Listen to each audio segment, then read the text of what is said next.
भक्तों हर हर महादेव। आइए रामायण की चौपाइयों का गायन करें और उनका भावार्थ समझें। इससे पहले भाग में हमने उन चौपाइयों का गायन किया था जिसमें यह भावार्थ निकला कि माता सती को श्री राम जी पर संदेह हो गया कि श्री रामचंद्र जी परम ब्रह्म कैसे हो सकते हैं, जो एक नारी के विरह में जंगल में भटक रहे हैं और उनके लिए रुदन कर रहे हैं। तो जो एक नारी के लिए रुदन कर रहे हैं तो परम ब्रह्म सच्चिदानंद कैसे हो सकते हैं, इस बात को लेकर माता सती को संदेह हो गया था। भोले बाबा ने बहुत समझाने का प्रयास किया कि श्री रामचंद्र जी ही परम ब्रह्म हैं, सच्चिदानंद हैं और भक्तों के हित के लिए उन्होंने धरती पर अवतार लिया है। लेकिन माता सती यह मानने के लिए तैयार नहीं होती हैं। तो भगवान शिव कहते हैं कि तुम्हारे मन में संदेह है तो तुम जाकर उनकी परीक्षा ले लो। आइए उन्हीं चौपाइयों का हम गायन करेंगे और उनका भावार्थ समझेंगे कि माता सती ने भगवान श्री राम का किस प्रकार परीक्षा लिया।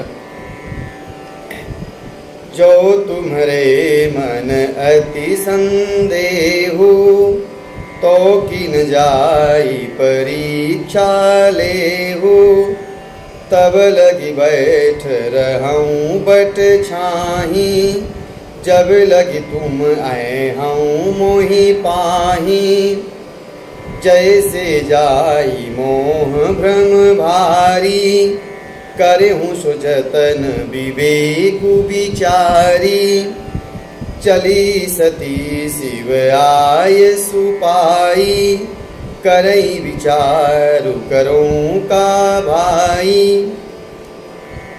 भगवान शिव ने कहा, यदि आपके मन में संदेह है तो जाइए और श्री रामचंद्र की परीक्षा ले लीजिए, और जब तक आप परीक्षा लेके आएंगे तो मैं इस बट वृक्ष के नीचे बैठकर आपका इंतजार करूंगा।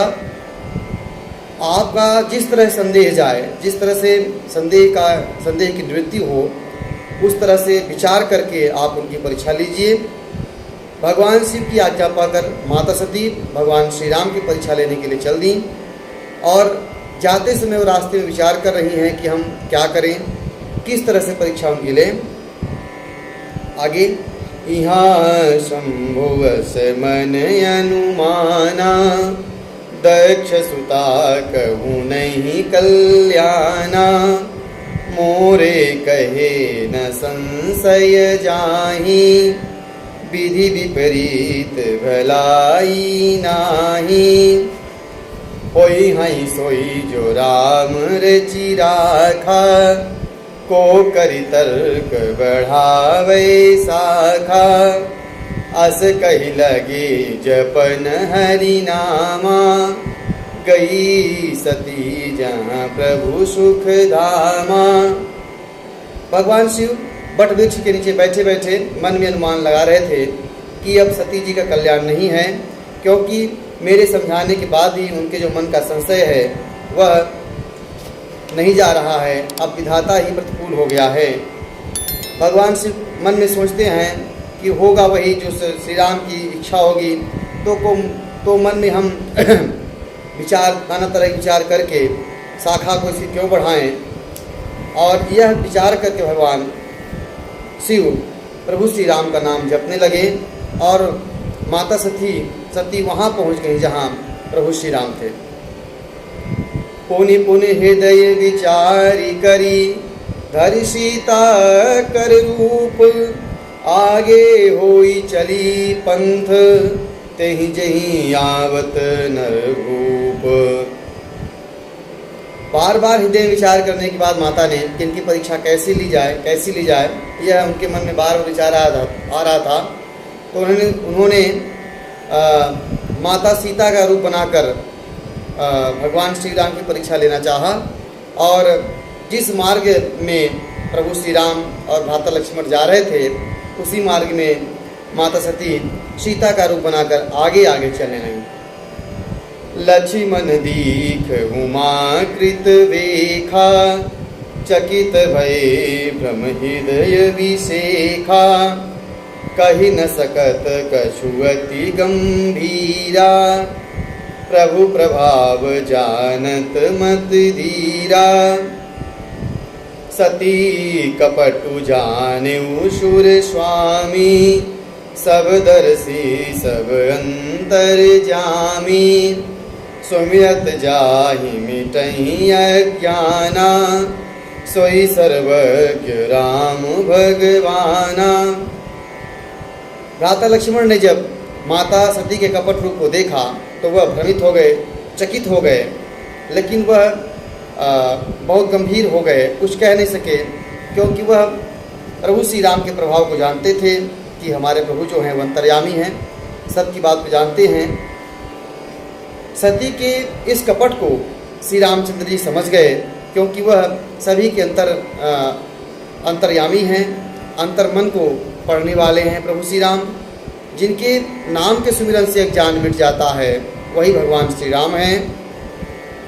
सती कीन चहतहु दुराऊ, देखहु नारी स्वभाव प्रभाऊ, निज माया बलु हृदय बखानी, बोले बिहसी राम मृदुबानी, जोरी पानी प्रभु कीन प्रणामू, पिता समेत लीन निज नामू, कहु बहोरी कहाँ वृष केतु, विपिन अकेल फिरहु के ही हेतु।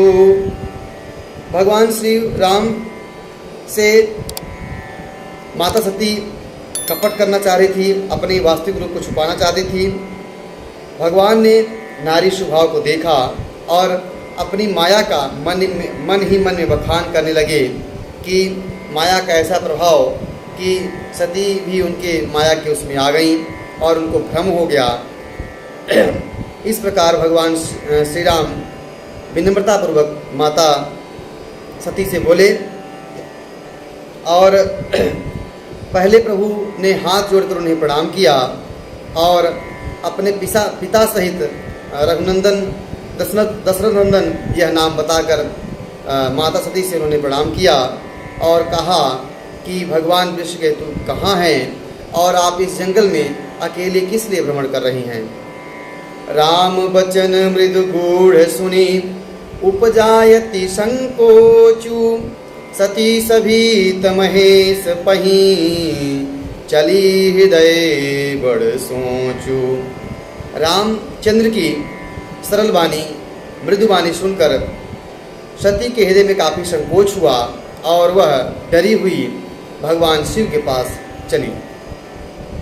मैं शंकर कर कहा न माना, निज ज्ञान राम पर आना, जाय उतर अब देहं काह, उर उपजायति दारुण दाह, जाना राम सती दुख पावा, निज प्रभाव कछु प्रगति जनावा, सती दीख कौतुक मग जाता, आगे राम सहित श्री भ्राता।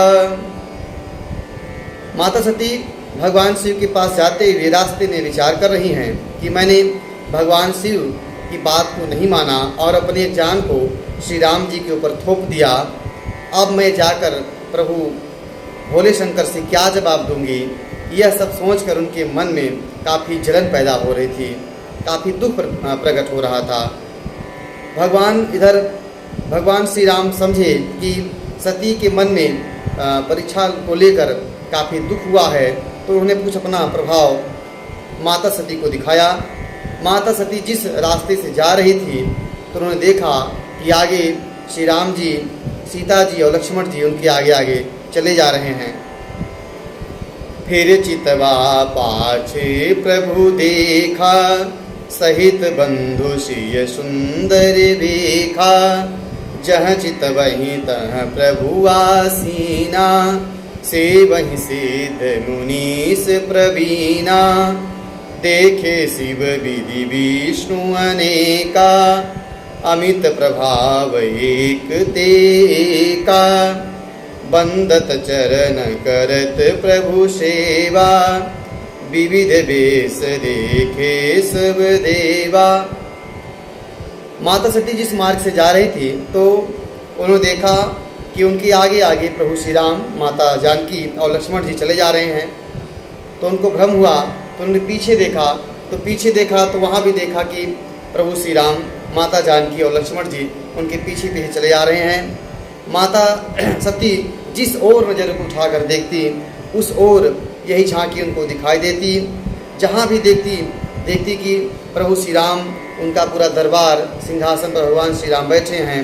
सभी देवताजन, मुनिजन और मानव लोग उनकी सेवा कर रहे हैं, उनकी पूजा कर रहे हैं, अर्चना कर रहे हैं।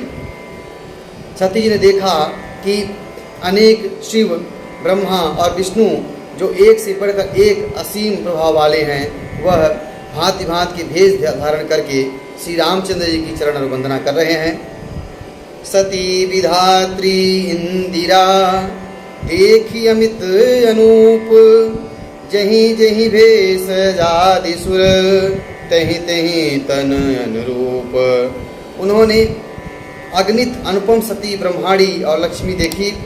जिस रूप में ब्रह्मा आज देवता थे, उसी अनुकूल में सब शक्तियाँ भी विद्यमान थीं। आगे की कथा हम अगले भाग में गाएंगे और कहेंगे। आज की कथा यहीं तक। हर हर